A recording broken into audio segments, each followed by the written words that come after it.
হরে কৃষ্ণ।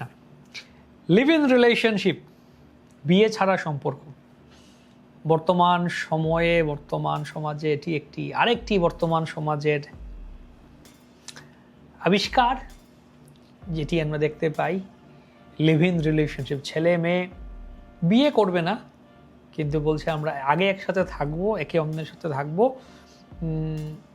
একই রুমে থাকবো, শারীরিক সম্পর্ক করব বিবাহের আগেই, এবং দেখবো যে আমাদের সব কিছু কম্প্যাটিবল কিনা, আমরা একে অন্যের সাথে ম্যাচ করতে পারছি কিনা, আমরা একে অন্যের সাথে আমাদের স্বভাব আচরণ মিলছে কিনা, বা শারীরিকভাবে আমরা একে অন্যকে খুশি করতে পারছি কিনা, এই ধরনের ব্যাপার। এটা তো আছেই, বা আরও আছে অনেক বিবাহ করার পরও পরকীয়া জড়িয়ে যাচ্ছে, অন্য স্ত্রী পুরুষের সাথে। তার নিজের স্ত্রী বা নিজের পতিতে, স্বামী বা স্ত্রীতে খুশি নয়, তারা অন্য স্বামী বা স্ত্রী অন্য পুরুষ স্ত্রীর প্রতি আকৃষ্ট হয়ে যাচ্ছে এবং বিবাহ বহির্ভূত অবৈধ যৌন সঙ্গ করছে। তো শাস্ত্রে কি বলা হয় লিভ ইন রিলেশনশিপ সম্বন্ধে? এটা কি ঠিক বা ভুল?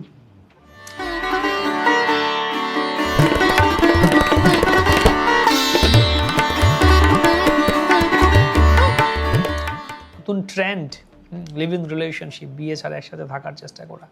বলে ভালোবাসা থাকলেই যথেষ্ট। বিয়ের কারণ কি? বিদেশে তো হচ্ছে যে তারা একসাথে থাকছে, লিভ ইন রিলেশনশিপে থাকছে, বয়ফ্রেন্ড গার্লফ্রেন্ড যৌন সঙ্গ করছে, বাচ্চা হয়ে যাচ্ছে, 1, 2, 3টে বাচ্চা হচ্ছে, তারপরে 10 বছর ধরে আছে একসাথে, তারপরে বলছে এবার আমরা মোটামুটি 10 বছর লেগে গেছে বুঝতে, না ঠিক আছে এবার আমরা বিয়ে করব। তো বিয়ে করছে, 10 বছর পরে গিয়ে বিয়ে করছে, তো তাদের বাচ্চারা বাবা মায়ের বিয়েতে সাক্ষী হয়ে থাকছে। দেখো আমরা বাবা মায়ের বিয়ে দেখছি নাকি, মা বাবার বিয়ে দেখছে তারা, বাচ্চারা।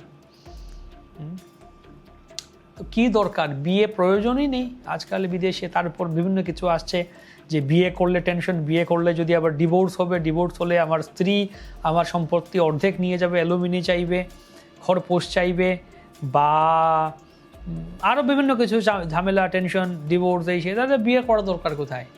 বিয়ে করলে একটা আইনের মারপেচ আছে, আইনের একটা নিয়মের আওতায় চলে আসবো আমরা। বিয়ে না করলে ব্যাস যেদিন মনে হলো, যেদিন ইচ্ছা সেদিন থেকেই লিভ ইন একসাথে থেকে গেলাম, যেদিন বলো না থাকবো না, ব্যাস কাপড় চোপড় নিয়ে ঘর থেকে বেরিয়ে গেলাম বা আলাদা হয়ে গেল, তাতে কোনো বন্ধন নেই। এইরকমই চলছে বিদেশে। আমাদের দেশেও এটা চলে আসছে, হয়তো এখনও ঢাকডোল পিটিয়ে কোথাও হচ্ছে, আবার কোথাও হচ্ছে না, আনাচে কানাচে লুকিয়ে হয়ে যাচ্ছে। কিন্তু এটা নিয়ে একটা চর্চা, লিভ ইন রিলেশনশিপ। বিয়ে তো একটা সোশ্যাল কন্ট্রাক্ট, আমরা তো অলরেডি কমিটেড। আবার কেউ বললো যে না আগে একসাথে থাকি, তারপর বুঝে নেব সম্পর্কটা টিকবে কি টিকবে না। এটা হচ্ছে একটা মডার্ন লাইফস্টাইল হিসেবে দেখানো হচ্ছে, কিন্তু শাস্ত্রে এই বিষয়টি সমর্থন করে কি না, কি সতর্কবার্তা দিচ্ছে আমাদের? যদি আমরা কল্যাণ চাই তাহলে এই ট্রেন্ড ফলো করলে হবে না, ট্রুথটাকে জানতে হবে। ট্রেন্ড ভার্সেস ট্রুথ কি? ট্রেন্ডকে ফলো সবাই করছে বলে আমি করব, নাকি ট্রুথ, সত্যটা কি জানবো?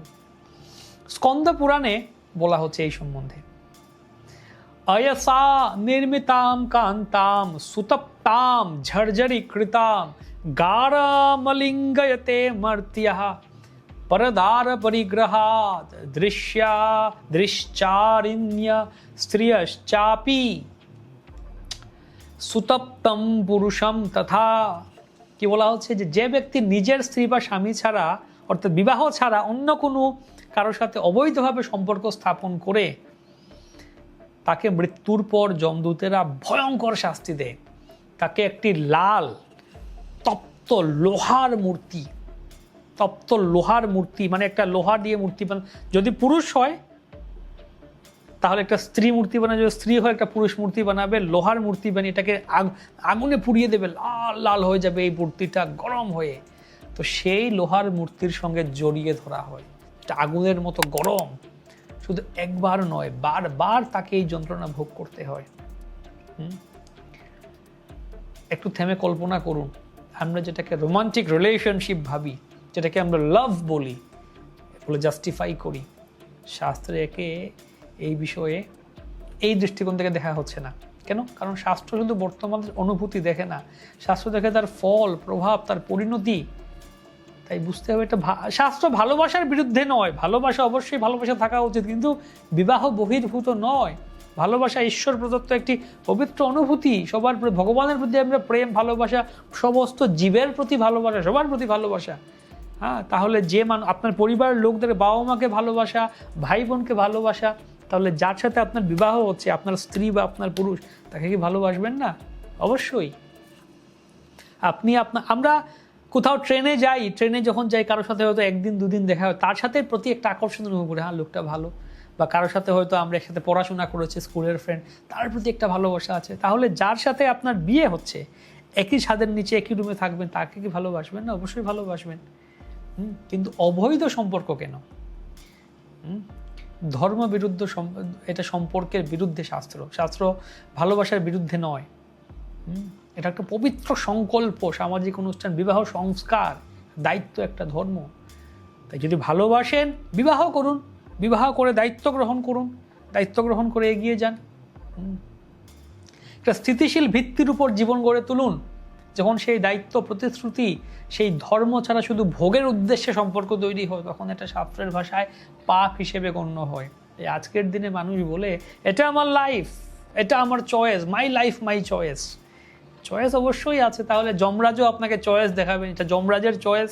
তিনি আপনাকে ভালো করে সেই নরকে গিয়ে তপ্ত লোহার মূর্তির সাথে আলিঙ্গন করাবেন, ওখানে করুন। চয়েস মানেই এর কনসিকুয়েন্স নেই এমন তো নয়। আপনি এখন চয়েস করুন, প্রত্যেকটা চয়েসের কনসিকুয়েন্স আছে। ভালো চয়েস করলে ভালো কনসিকুয়েন্স, ভালো ফল হবে। খারাপ চয়েস হলে খারাপ ফল পাবেন। ন্যাচারাল ল, স্পিরিচুয়াল ল, শাস্ত্র বারবার এই বিষয়টি মনে করিয়ে দেয়। এটা সবসময় অ্যাট্রাকটিভ মনে হতে পারে, লিভ ইন রিলেশনশিপ, কত সুন্দর, কিন্তু ভেতর অনেক সমস্যা তৈরি করে। কমিটমেন্টের কোনো কমিটমেন্ট নেই, ইনসিকিউরিটি, ট্রাস্ট ইস্যু, আনসার্টেনিটি, এগুলো ধীরে ধীরে সম্পর্ককে দুর্বল করে দেয়। অনেক সময় দেখা যায় সম্পর্ক ভেঙে গেলে কেউ স্থির থাকতে পারে না, মানসিকভাবে ভেঙে পড়ে, পরিবারে সমস্যা হয়, সমাজে প্রভাব পড়ে, এমনকি নিজের আত্মসম্মানও ক্ষতিগ্রস্ত হয়।